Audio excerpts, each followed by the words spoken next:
Olá pessoal, sejam muito bem-vindos a mais essa aula de Biologia, que é o professor Belan. Vamos dar continuação à nossa aula de cadeias alimentares, tá? Só peço aí, se você ainda não se inscreveu no nosso canal, se inscreva aí no canal Fernando Belan, para você receber as próximas aulas, né? A notificação das próximas aulas. Clica no sininho aí, compartilha com os amigos, isso vai ser muito importante para o meu projeto aí de gravação de aulas para o YouTube, tá bom? Então, e se você gostou da aula, que tiver alguma sugestão, faz um comentário aí embaixo também, para que eu possa responder e saber, ter o feedback de vocês, que é muito importante para mim. Beleza? Então vamos dar continuidade aqui. Acabei de falar na aula passada, né, da nossa playlist, sobre os componentes do ecossistema, e a gente estava falando sobre produtores, consumidores, decompositores. Agora a gente vai aplicar isso aqui dentro da cadeia alimentar para ver como é que funciona. Então, basicamente, o que é uma cadeia alimentar? Cadeia alimentar, ela é um esquema linear que mostra a distribuição da matéria orgânica e da energia no ambiente, tá? Sempre, tá? Uma coisa aqui que a gente não pode esquecer, pessoal. Sempre a base ou início da cadeia vai ser um produtor, tá? Sempre a base ou início da cadeia vai ser um produtor. E depois do produtor, nós vamos ter os consumidores primários, que se alimentam dos produtores, os secundários, que se alimentam dos primários, e assim por diante. Então sempre, ó, começa com o pezinho do produtor, depois vem o C1, depois vem o C2, depois vem o C3 e normalmente para por aqui. Daqui a pouco eu vou explicar o porquê que a gente para por aqui, que não é muito comum ter C4, C5, C6. Então não se precisa nem se preocupar com isso, tá? Então a cadeia alimentar são a típica, né? Você tem aqui as plantas do fundo do lago, que seriam os produtores. Em seguida, elas servem de alimento para os caramujos, que seriam consumidores primários. Os caramujos vão servir de alimento para os lambaris, que seriam consumidores secundários. Os lambaris, por sua vez, vão servir de alimento para os peixes maiores, que são consumidores terciários. E ainda o peixe maior vai ser alimento para as aves das margens ou da margem, tá? Uma garça aqui, que seria um consumidor quaternário. Então aqui nós teríamos os produtores primário, secundário, terciário e quaternário. Na verdade, nós teríamos cerca de 5 níveis tróficos. Eu vou explicar o que é isso daqui a pouco, os níveis tróficos, tá bom? Então, lembrando, a setinha sempre é da comida para quem vai comer, tá bom? Aqui, ó, nós temos uma cadeia alimentar terrestre, uma cadeia alimentar marinha. Então, o primeiro de todos, os produtores, tá? Aqui não tem produtores primários, tá, gente? É só produtores. Você tem aqui uma planta, você tem aqui um fitoplâncton, certo? Então, aqui eu vou classificá-los como P, de produtor. Em seguida, os consumidores primários, os herbívoros. Então, aqui o C1, que é representado por um gafanhoto, e o C1, que é representado pelo zooplâncton. Em seguida, consumidor secundário, aí entra um carnívoro que vai se alimentar de um animal. Então, C2, que é o ratinho, e o C2, que são peixes, tá bom? Depois o terceiro nível de consumidores, o consumidor terciário. Aqui mais um carnívoro, o C3, tá? E aqui um peixe maior, também um C3. E o quarto nível de consumidor, o consumidor quaternário, aqui o gavião comendo a cobra, e a orca, que não é uma baleia, tá? É um golfinho. Baleias não possuem dentes, baleias possuem cerdas. É um golfinho, tá bom? Tipo de golfinho, na verdade. É um consumidor quaternário ou de quarto nível. Então a gente tem aqui 5 integrantes dessa cadeia, sendo que o produtor, né, a planta, e os outros consumidores. De modo geral, os decompositores não são expressos na cadeia. Porque se eu tiver que fazer um decompositor, todo mundo vai ter que passar pelo decompositor. Depois da sua morte, todos, desde produtores até consumidores, vão passar pelos decompositores. Então, de modo geral, essa parte do decompositor ela não é expressa, tá bom? Não é que ela não exista, mas de modo geral ela é omitida, a menos que o exercício te peça isso ou fale, tá bom? Você vai ter que se preocupar com isso, tá bom? Então, ó, agora sobre nível trófico, eu cheguei a comentar. O que é um nível trófico? É um nível de energia. É um nível de energia. A gente tem que tomar muito cuidado aqui para não confundir nível trófico com o número do consumidor, com a posição do consumidor na cadeia. Por quê? Porque o consumidor primário é o primeiro consumidor, obviamente, o herbívoro, né, o onívoro, mas eu tenho que contar por nível trófico a partir dos produtores. Então, os produtores ocupam o primeiro nível trófico, é como se fosse a primeira posição, o primeiro personagem. O primeiro personagem na cadeia é o primeiro nível trófico. Então, sempre, tá? Os produtores, eles vão ocupar o primeiro nível trófico porque é o nível mais energético, é o nível que há menos perdas de energia para o ambiente, porque eu vou mostrar para vocês que nos consumidores a gente tem uma perda muito grande na não digestão dos alimentos, na eliminação de fezes. As fezes basicamente são alimentos que não foram digeridos, então existe energia ali também, tá? Que não foi absorvida. Nos produtores não existe essa perda, então é o nível mais energético possível, tá?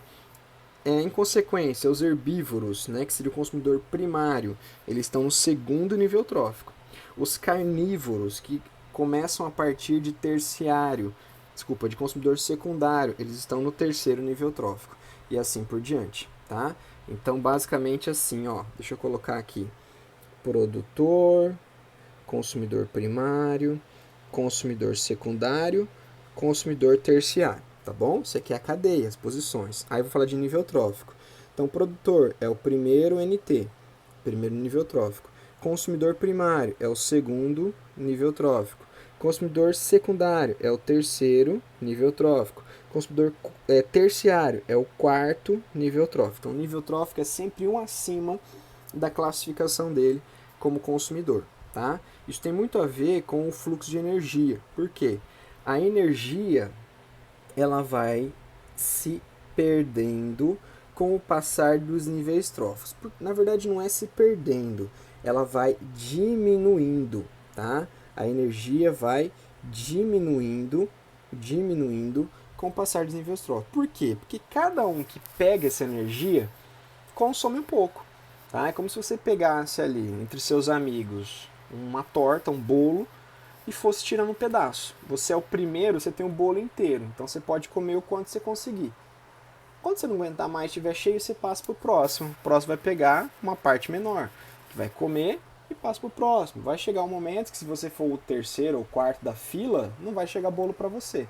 Então, basicamente é isso. Isso é um dos motivos do porquê as cadeias alimentares não são tão longas. Porque os consumidores lá de trás, de quarto nível, quinto nível, não tem praticamente energia se eles dependessem exclusivamente da energia produzida por um único produtor, tá? Então, ó, isso ocorre... Por que isso ocorre?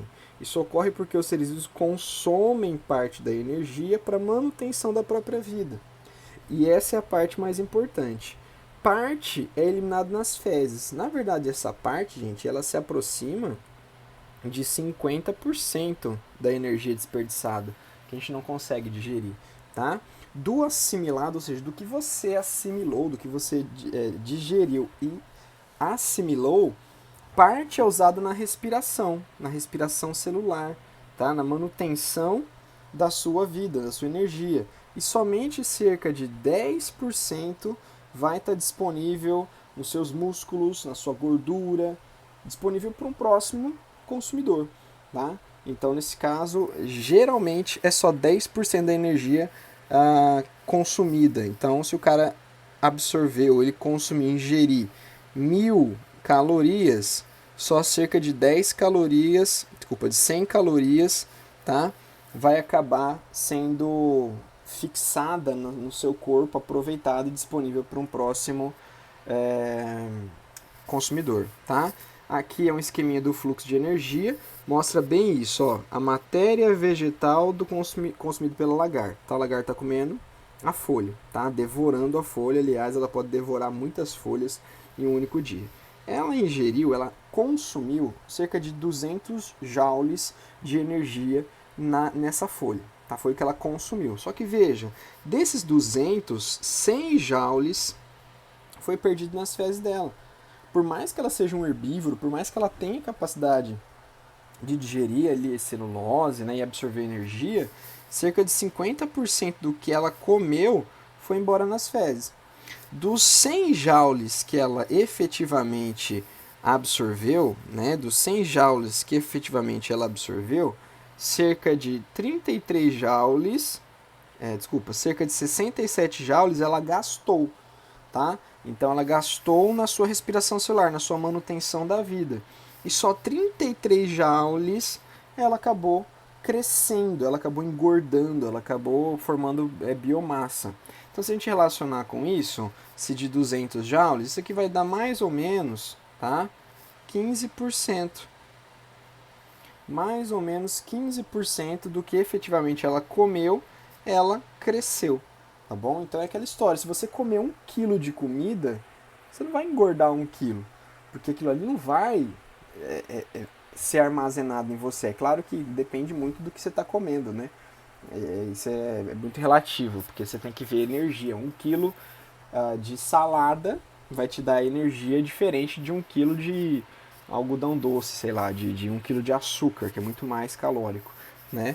Então, mas basicamente é isso. Você vai ter essa porcentagem apenas para o seu crescimento. E aí você vê o que acontece aqui, ó, ao longo do tempo. Então você tem a quantidade de energia e o fluxo de energia. Então, por exemplo, total dos que os vegetais conseguiram assimilar na fotossíntese, tá? Veja que não tem perda nas fezes nos vegetais, então isso é importante.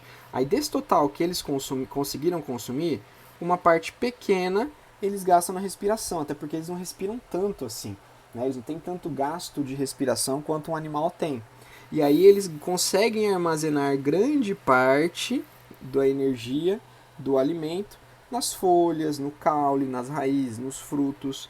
Quando o herbívoro come o vegetal, é isso que ele está ingerindo, tá? E aí, olha só, ele vai ter essa grande perda nas fezes. E efetivamente, o que ele comeu, esse amarelo que o herbívoro comeu, vai se transformar nesse rosa que ele absorveu. Esse aqui o resto perdeu nas fezes. E isso que ele absorveu, ele vai perder uma parte na respiração e efetivamente é isso que ele vai engordar. Então veja, ele consumiu isso aqui e engordou isso aqui. Porque o resto perdeu nas fezes e o resto ele gastou na respiração, tá? Aí o que vai acontecer? O consumidor secundário vai comer isso aqui. Aí ele vai perder uma parte nas fezes, vai gastar na respiração e efetivamente do que ele comeu é só isso aqui que ele vai absorver, que ele vai guardar para o próximo nível. Então veja como é um processo decrescente rápido, né, a diminuição de energia. Por isso que não dá para eu ter aqui consumidor, tem aqui ó, produtor, C1, C2, não dá para eu ter C3, C4, C5 e ir para lá, porque não vai ter tudo isso para sustentar, tá bom? Aqui é mais ou menos o mesmo gráfico que a gente viu agora há pouco. Então a fotossíntese consegue produzir isso aqui. Isso aqui é o que está disponível, é o que os herbívoros vão se alimentar, tá? Do que os herbívoros se alimentaram, o que vai acontecer? Eles vão perder parte na respiração, parte nas fezes e efetivamente é só essa partezinha que eles vão absorver. Aí vem o consumidor secundário e come um herbívoro.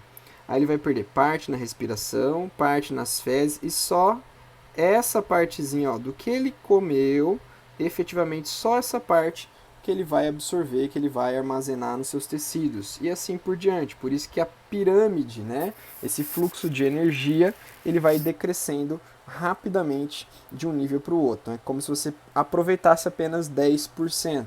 Então, se você tem 1.000 no produtor, o consumidor primário vai ter 100, o secundário vai ter 10 e o terciário vai ter 1. Basicamente, essa é a conta, tá? E aí, ó, algumas considerações. Lembre-se,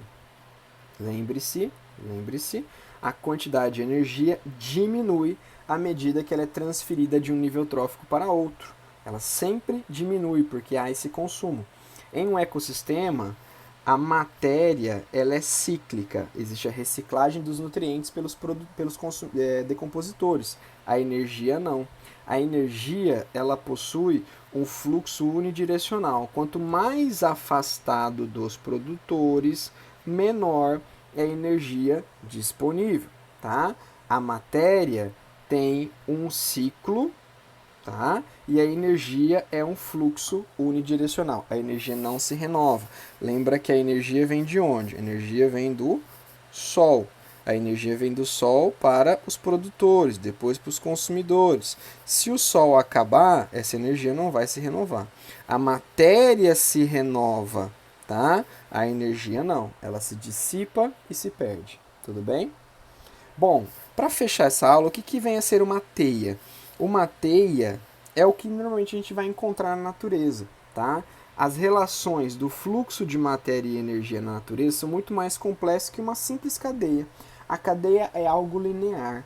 A cadeia não tem alternativas, né? Então, quando você fala lá, você tem um produtor, um consumidor primário, um consumidor secundário, um consumidor terciário, isso na natureza, vamos imaginar que esse consumidor primário seja extinto. Se isso acontecer, o secundário, ou ele come a planta, que isso aqui praticamente vai ser inviável, tá? Aqui. Ou ele come a planta, que isso aqui vai ser inviável, ou ele morre também, extinto, e o terciário também. Então, se um elo da cadeia for removido, você abala todo o ecossistema, eles podem entrar em colapso. Por isso que na vida real nós temos as teias e não cadeias. Tá? O que é uma teia? São várias cadeias de um ecossistema formando uma teia. Cada ser vivo tem mais de uma opção de alimentação.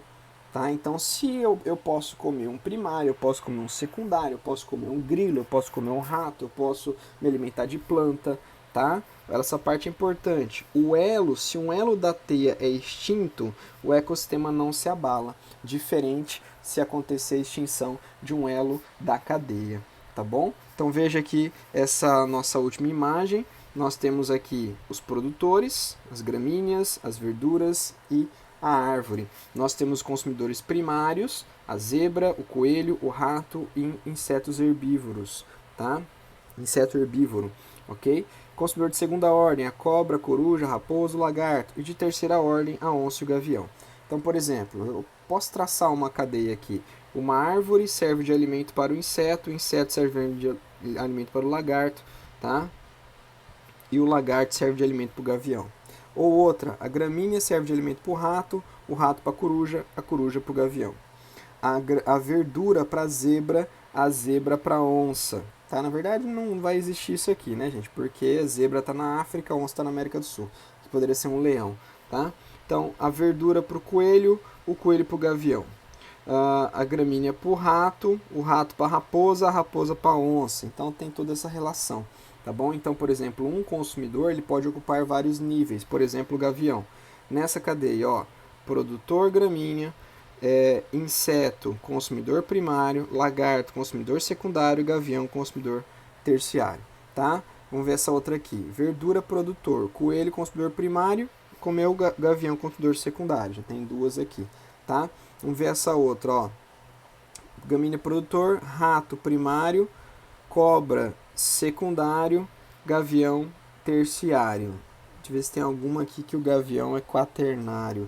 A gente teria que fazer esses testes aqui para ver, tá? Poderia até existir. Não sei se está fácil aqui. Acho que é terciário no máximo. Mas tem essa relação, tá bom? Então que vocês saibam. Ah, se o coelho for extinto. Se o coelho for extinto, o gavião não vai morrer de fome. Ele tem a raposa, ele tem a coruja, ele tem a cobra, tá? Se a zebra for extinta, a cobra, a onça pode comer o coelho, tá? Não precisa comer só a zebra, ela pode comer a raposa e assim por diante. Isso é, tá, uma estratégia dos consumidores. Isso você vai encontrar nas teias alimentares, tá bom? Então é isso, pessoal. Espero que vocês tenham gostado dessa aula. Muito obrigado por assistir até o final, tá? Se você assistiu até o final, me segue lá no Instagram, @biologiamais. E vamos conversando, tá bom? Manda mensagem para mim que eu te respondo. Grande abraço e até a próxima.